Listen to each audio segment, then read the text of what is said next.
की ताज़ा खबरें। कोतवाली परिसर में आयोजित बैठक को संबोधित करते हुए ओमवीर सिंह ने कहा कि चुनाव राजनीतिक विचारधारा के आधार पर होते हैं, इसे व्यक्तिगत रूप में न लें और किसी भी हालत में झगड़ा न करें तथा शांति व्यवस्था बनाए रखने में पुलिस का सहयोग करें। उन्होंने बताया कि शांति व्यवस्था कायम रखने के लिए अर्धसैनिक बल तैनात किया जा रहा है और शांति भंग करने वालों के खिलाफ कठोर कार्यवाही की जाएगी। उन्होंने ये भी बताया कि पूर्व में 2012 व 14 में जिन लोगों के खिलाफ कार्यवाही की गई थी, उनमें से 80% उम्मीदवारों व उनके समर्थकों पर आर्थिक दंड लगाते हुए सजा सुनाई गई है। उन्होंने कहा कि चुनाव के दौरान होने वाले मुकदमों में उन्हें हल्के में न लें और चुनाव के दौरान चुनाव आयोग द्वारा जारी दिशा निर्देशों का पालन करें। साथ ही किसी के बहकावे में न आए, सोशल मीडिया पर भड़काऊ पोस्ट करने वालों को गंभीरता से न लें तथा उनका प्रचार प्रसार करने से बचें। ये जो नियम कानून है उनका पालन करें।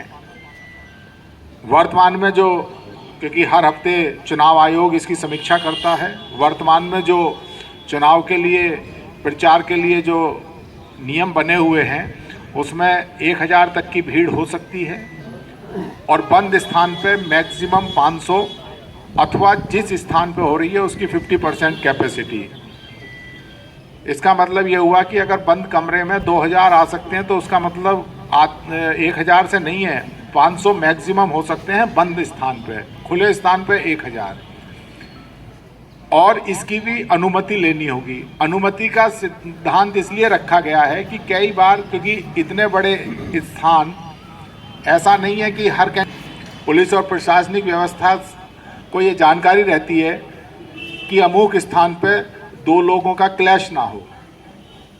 इसीलिए रैली और जो जुलूस वगैरह निकाले जाते हैं इनकी यथावत आप लोगों को अनुमति लेनी चाहिए और उसके बाद ही इन कार्यक्रमों को करना चाहिए। डोर टू डोर के लिए आप स्वतंत्र हैं। अब तक वो पहले 5 थे, फिर 10 हो गए, अब 20 लोग चल सकते हैं।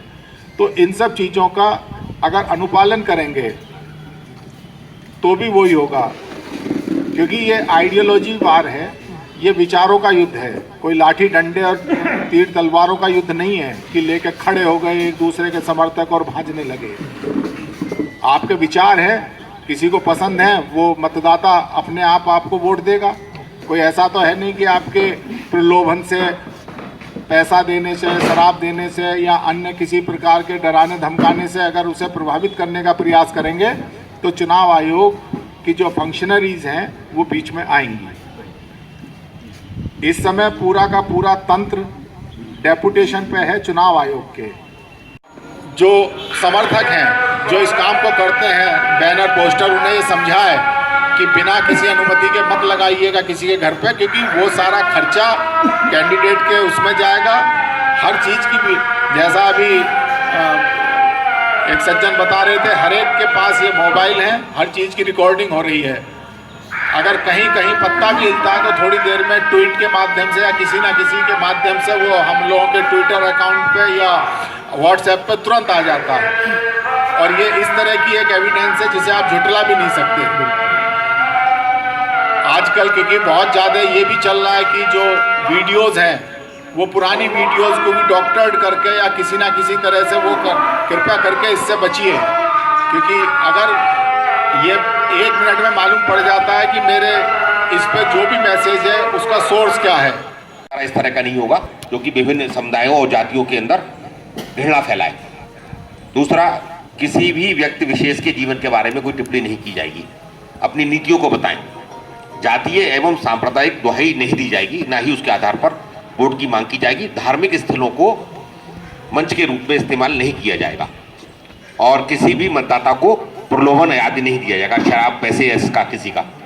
और 24 घंटे पहले मतदान बंद हो जाएगा, 48 घंटे पहले। मतलब चुनाव हमारा होगा 14 तारीख को शाम को 6 बजे तक, तो 12 तारीख की शाम को 6 बजे के बाद कोई भी चुनाव प्रचार नहीं किया जाएगा। किसी भी व्यक्ति के व्यक्तिगत जीवन में कोई भी व्यवधान उत्पन्न नहीं किया जाएगा। जैसे कि किसी के घर के आगे आप प्रचार करने लगे और उसका रास्ता ब्लॉक करते हैं, इस तरह की कोई चीज़ नहीं होगी। राजनीतिक दल जो है वो किसी भी व्यक्ति के मकान पर, व्यक्तिगत स्थान पर अगर कोई झंडा लगाएंगे तो उसकी लिखित में अनुमति लेना आवश्यक है। यह सुनिश्चित कर लिया जाए कि एक ही स्थान पर 2 पार्टियों की सभा ना हो और उनका मतलब कोई कार्यक्रम आयोजित ना किया जाए, जिससे कि आपस में उनकी विघ्न की स्थिति ना हो। यातायात व्यवस्था सुचारू रखना उनका उत्तरदायित्व है जो कार्यक्रम का आयोजन कर रहे हैं।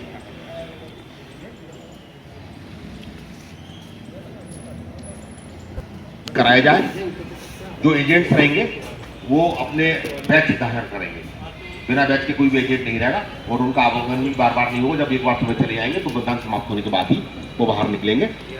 इसके अलावा जो पहचान पर्ची, जो कैंप्स लगाए जाएंगे, अब कैंप्स लगाए जाएंगे वो कम से कम 200 मीटर की दूरी पर रहेंगे एंड वहाँ से जो पहचान पर्ची दी जाएगी, मतदाता पहचान पर्ची, मतदाताओं को उस पर किसी पार्टी का निशान या किसी प्रत्याशी का जो है फोटोग्राफ नहीं होगा, वो सादा कागज पर। आप देख रहे हैं उल्लेख न्यूज, हर खबर पर पैनी नजर।